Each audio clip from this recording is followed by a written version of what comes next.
देखो देखो, चाय आ गई, 2 चाय, देखो गरम चाय, थोड़ी देर में इसमें डालिए कटोरी में।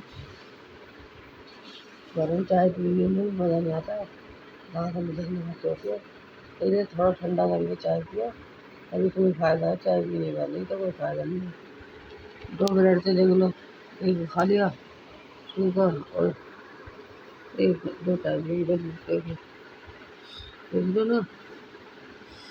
बस चाय चाय पीने का मज़ा ही गरम गरम है, क्या करें, मज़ा तो चाय पीने में आता, चाय कैसे भी पता, गरम चाय पिएंगे जब तो फ़ायदा है। देख लो चाय पिए, देखो लाइक करो, शेयर करो, कमेंट करो, सब्सक्राइब करो, एक लाइक तो बनता है।